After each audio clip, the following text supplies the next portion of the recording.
Okay, I don't know who you are, what age, what race, what gender, I don't even care about any of that stuff. But what I do know is that you have a dream inside of you. And that dream you have kept hidden from the world. You made excuses for it, you've delayed it, you listened to people telling you be realistic, but deep down in your heart you know that you're not living to your potential. I wanna lay some reality on you real quick. Where is the wealthiest place in the world? Do you know? It's not China, it's not Dubai, it's a graveyard. Because in a graveyard you will find inventions never invented, businesses never erected, songs never sung, books never written, people never realized because they were scared to take a risk. Scared like you.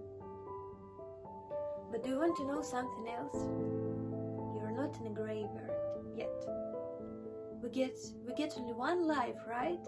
So that's why we have to live our dreams now, because they're all possible. 6,000 years ago man created the wheel. Only 6,000 years ago, that's it. And if I may remind you, the airplane is only a little over 100 years old. There was no internet 50 years ago, no cell phone, so don't sit here and tell me that everything that can be done has been done. We haven't been here for very long. There are dreams, there are ideas, there are accomplishments that are waiting to be discovered, that are waiting for you. Helen Keller was once asked, what would be worse to being born blind? She said, it would be so much worse to be born with sight, but no vision.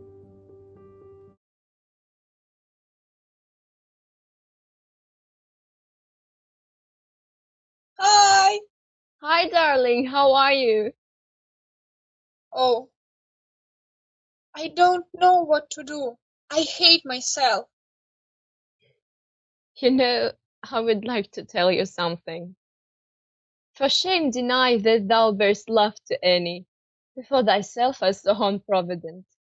Grant, as thou wilt, thou art beloved of many, but that thou none lovest is most evident. For thou art so possessed with murderous hate that against thyself thou stick'st, not to conspire, seeking that beauteous roof to ruinate, which to repair should be thy chief desire. Oh, change thy thought, that I may change my mind. Shall hate be fairer lot than gentle love? Be as the presence is, gracious and kind. Or to thyself at least kind-hearted. Prove, make thee another self, for love of me, that beauty still may live in thine or thee. Oh, I will think about it. Always yours. I love you. I love you too.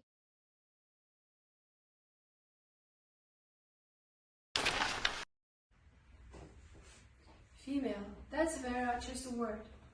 You see, I'm afraid I think this is typical. It's something that happened before, only happened of late. That people should need to ask why I'm helping these children. I'm helping them because they need to be helped. People make Mary discuss notice. Of course she does it, she works in the East End. She only does it because she's unhappy, because of a lack in herself. Do you think she's peculiar? She must be messed up to choose to work where she does. Well, I say, what the hell does it matter why I'm doing it? Why anyone goes out and helps? The reason is hardly of primary importance. If I didn't do it, it wouldn't get done. I'm tired of these judgmental people. They wouldn't lift a finger themselves. They work contentedly in offices and banks, yet now they sit pontificating in parliament and papers, impugning our motives, questioning our judgments. And why?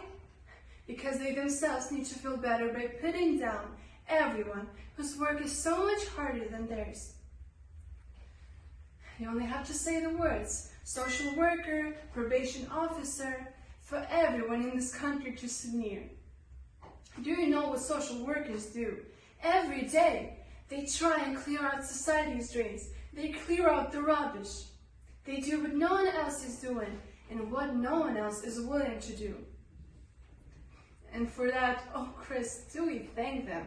No, we take our own rotten consciences, wipe them all over the social worker's face and say if I did the job, then of course I did it. Oh, I wouldn't do it like that. Well, I say, okay then, just do it, journalist, politician, talk to the addicts, whole families together. You get one child, why not? Seems just so full of advice. Come and join us. This work is one casino, by all means. You can play, but there's only one rule. You have to buy some chips to sit at the table.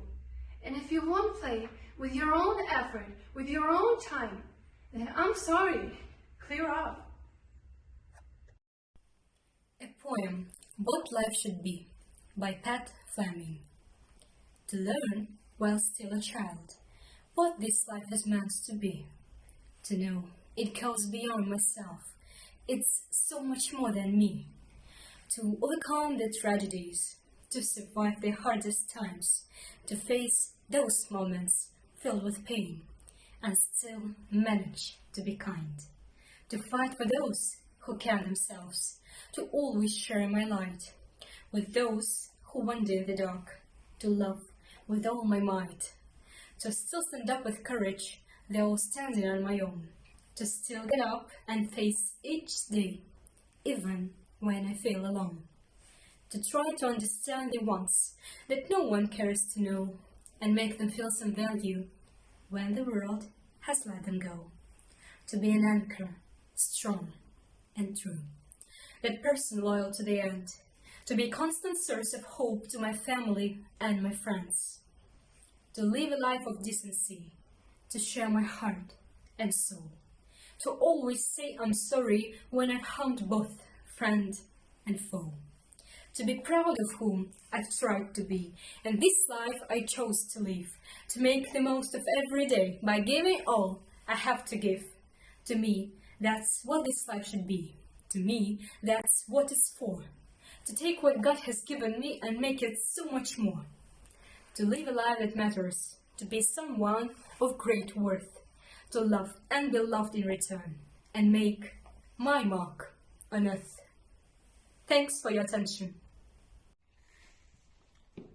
The Highwayman by Alfred North. The wind was a tone of darkness among the gusty trees. The moon was a ghostly galleon tossed upon cloudy seas. The road was a ribbon of moonlight over the purple moor, and the highwayman came riding, and the highwayman came riding up to the old inn door. He had a French cocked hat on his forehead, a bunch of lace at his chin, a coat of the cloudy velvet, and breeches of brown doe skin. They fitted with never a wrinkle. His boots were up to the thigh. And he rode with a jeweled twinkle, his pistol but a twinkle, his red beard hit a twinkle under the jeweled sky. Over the cobbles he clattered and clashed in dock in yard. He tapped with his whip on the shutters, but all was locked and barred.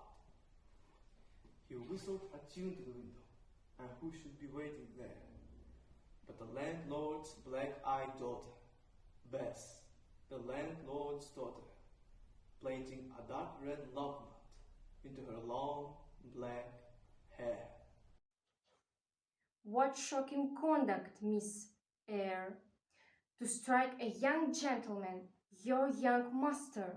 Master? How's he my master? Am I a servant? No, you are less than a servant. You do nothing for your keep, said Miss Abbott. Miss Eyre, you should be grateful to Mrs. Reed for keeping you, said Bessie in a kinder voice.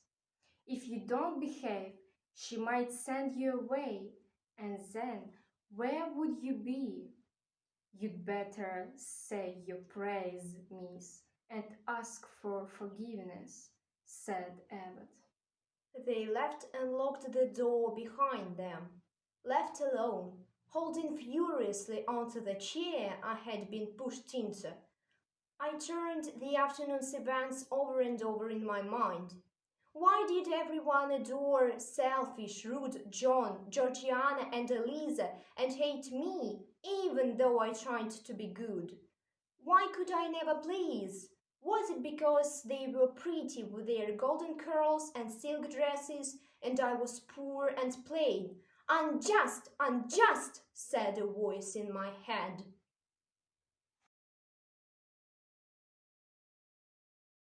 What kind of world we are creating? It is the exact opposite of the stupid hedonist utopias the old reformers imagined. A world of fear and treachery, torment, a world of trouble being trampled upon, a world which will grow not less but more merciless as it refines itself. The progress in our world will be progress towards more pain. The old civilization claimed they were found on love or justice. Ours is found on hatred. In our world, there will be no emotions except fear, rage, triumph, and self-abasement. Everything else we shall destroy. Everything. Already, we're breaking down the habits of thought which have survived from before the revolution, that have cut the links between child and parent, and man and man, and man and woman. No one dares to trust a wife, or a child, or a friend any longer. But in the future, there will be no wives and no friends. There will be no loyalty, except loyalty towards the party. There will be no love, except the love of Big Brother. There will be no love, except the love of our defeated enemy. There will be no art, no literature, no science. When we are omnipotent, we shall have no more need of science.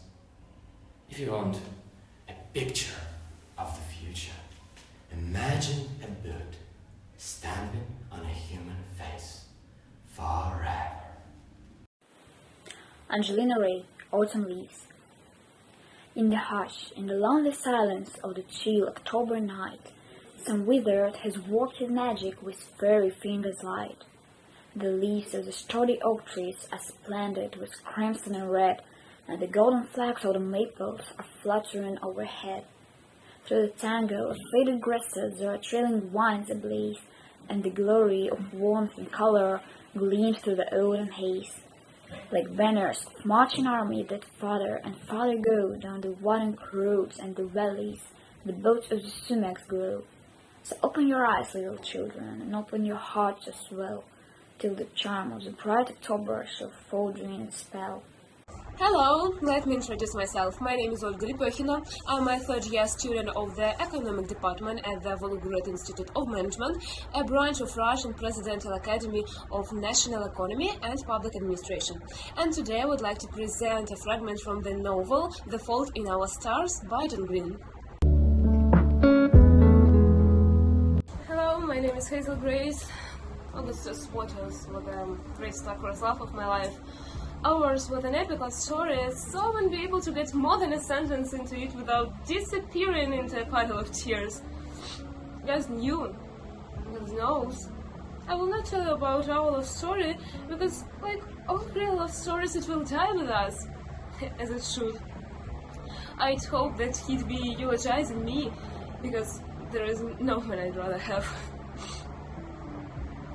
So, I can talk about our love stories, but I will talk about math. I'm not a mathematician, but I know this.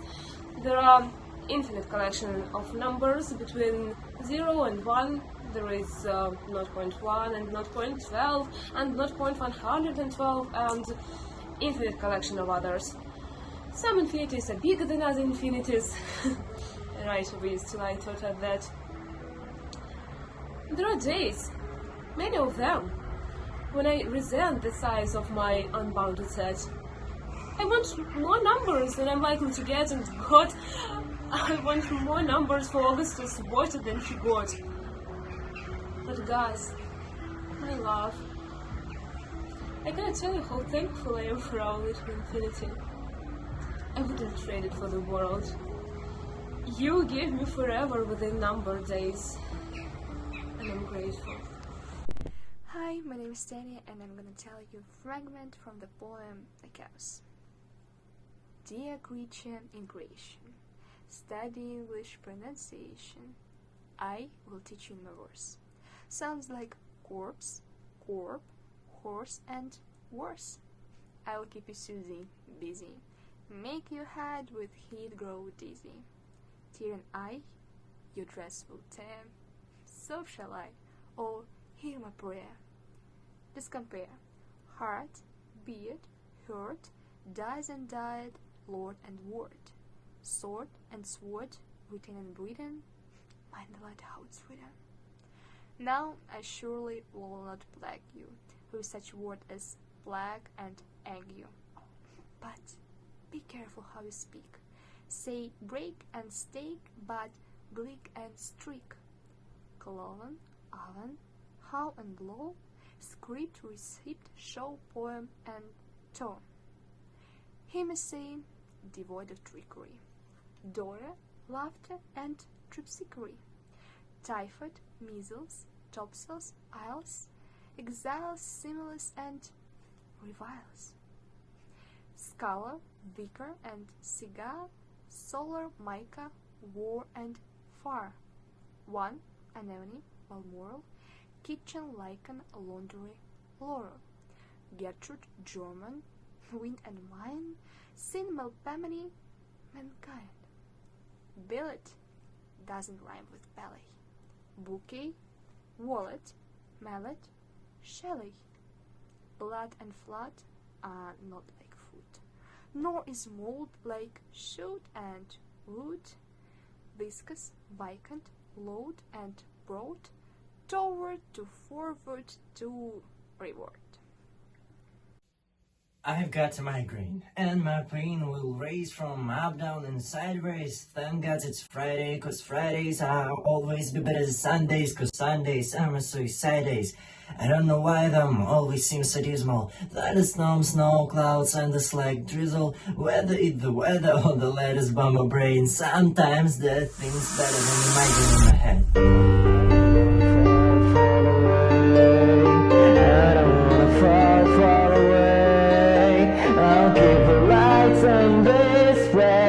Cause I don't wanna fall far away. I'll never be what you see inside. And say I'm not alone, but I'm petrified. You say that you're close, as close as a star. My eyelids are islands of violence. My mind shipwrecked, that's the only land my mind could find. I didn't know it was such a violent island, full of tidal waves, suicidal crazed lions. They're trying to eat me, blood running down the chin. And I know that I can fight or I can let the lion win. I begin to assemble what weapons I can find, 'cause sometimes to stay alive